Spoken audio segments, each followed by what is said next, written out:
જય દ્વારકાધીશ, હર હર મહાદેવ। તો મિત્રો સ્વાગત છે ફરી એકવાર આપણા નવા વિડીયોમાં। તો આજે છે રવિવાર અને રવિવારની સફર આપણે આજે મુલાકાત કરીશું ઓરણા ગામમાં। તો મિત્રો આ છે ઓરણા ગામ, જે સુરતથી આશરે 30 કિલોમીટર દૂર છે, કામળેજ પાસે। તો મિત્રો જુઓ, આ આવી ગયું ઓરણા ગામ। તમે કામળેજ સાઈડથી આવો એટલે પહેલા જ આ બધું આવે, અને બારડોલી સાઈડથી આવો તો પણ જુઓ હેલ્થ એન્ડ વેલનેસ આયુષ્માન,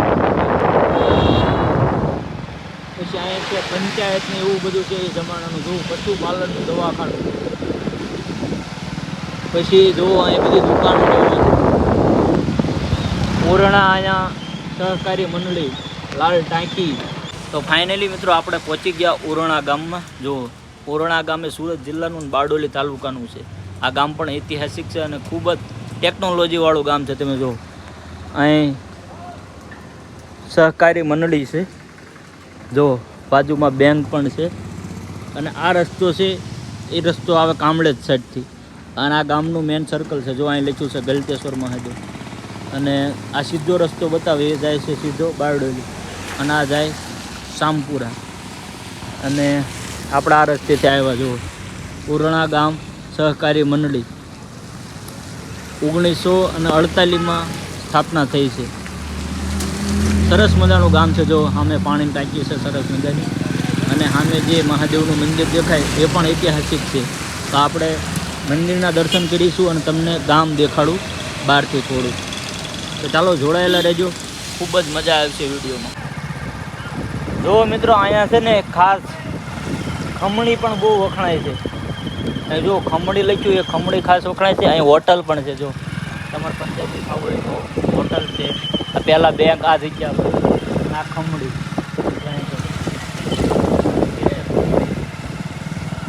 અને હવે તમે મકાન જોવો બધા, સરસ મજાનું ગામ છે। જો અહીં મંદિર છે, બધા છોકરાઓ અહીં ભેગા થાય સાંજે, એમનો આ ચોરો બેસવાનો,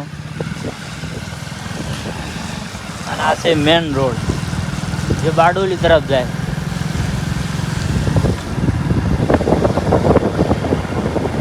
તો અહીં બાબલા બેઠા હોય।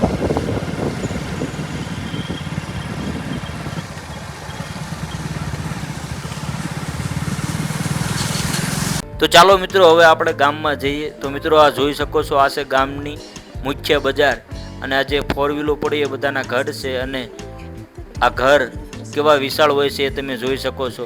બધી જ બજારોમાં, એટલે કે ગામની કોઈ પણ બજારે જાઓ એટલે ત્યાં તમને આવા બેલા નાખેલા જોવા મળશે। આ છે ગામના એ સમયના જૂના ઘર, અને આ બાજુના ગામમાં એટલે કે સુરત જિલ્લાના કોઈ પણ ગામ તમે જોશો તો વધુ ભાગ્યે ખાલી જ જોવા મળશે, કારણ કે બધા જ ગામના લોકો વધુ ભાગે આફ્રિકા, કેનેડા, અમેરિકા, વધુ ભાગના લોકો દેશની બહાર જ રહેતા હોય છે, એટલે આ ગામના બધા જ ઘર ખાલી જોવા મળે છે।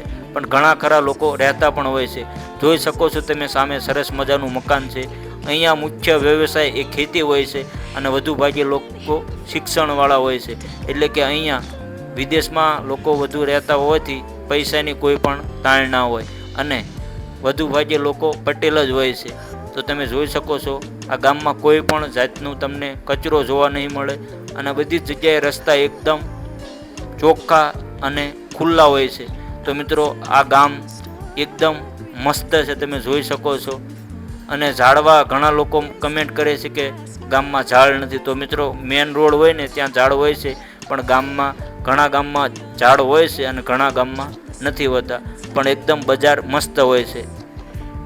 અને આ છે મિત્રો રોડ છે, એ પણ ઓરણા ગામનો જ રોડ છે, પણ આ સામપુરા બાજુ આવી એ બાજુનું છે। અને આપણે પહેલાં જોયો એ છે કામળેજથી બારડોલી જાઓ ત્યારનો, અને બારડોલીથી તમે આવો ત્યારે પણ દેખાય। આ સામપુરાથી તમે જ્યારે ઓરણા ગામમાં આવો ત્યારનો સીન છે।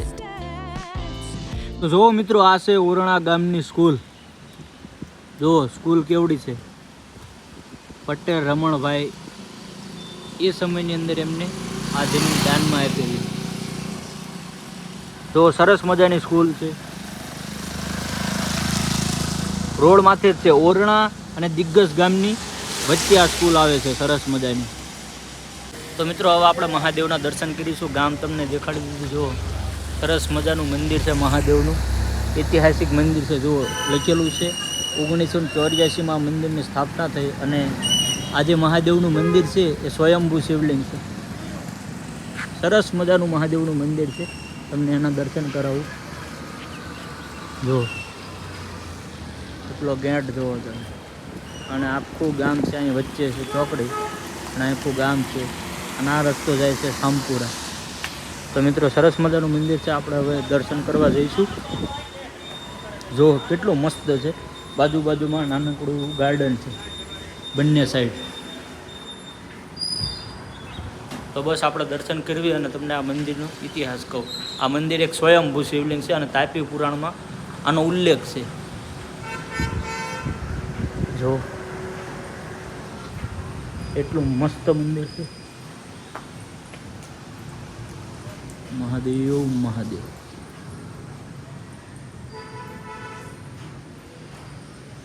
એ ભોળાનાથ.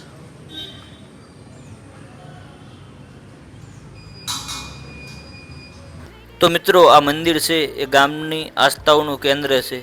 આ મંદિર ઘણા વર્ષો જૂનો છે અને તાપી પુરાણમાં આનો ઉલ્લેખ છે. અહીંયા ઘણા બધા ભગવાનની પ્રતિમા જોવા મળે છે, જેમ કે હનુમાન દાદા છે, રાધે કૃષ્ણ છે, અને એવા ઘણા બીજા પણ ભગવાનની મૂર્તિ અહીંયા જોવા મળે છે. અને અહીંયા ખાસ વાત એ છે કે અહીંયા સાતમ આઠમના દિવસે એટલે કે જન્માષ્ટમીના દિવસે એક સ્પેશિયલ પ્રસાદ તૈયાર કરવામાં આવે છે, જે આજુબાજુના ઘણા ગામના લોકો લઈ જાય છે અને અહીંયાનો પ્રસાદ છેક વિદેશમાં પણ જાય છે. તો મિત્રો આ મંદિરની એ ખાસ વાત છે. તો મિત્રો તમે પણ એક વખત આ મંદિરની મુલાકાત જરૂર લેજો અને ઓરણા ગામમાં જરૂર આવજો.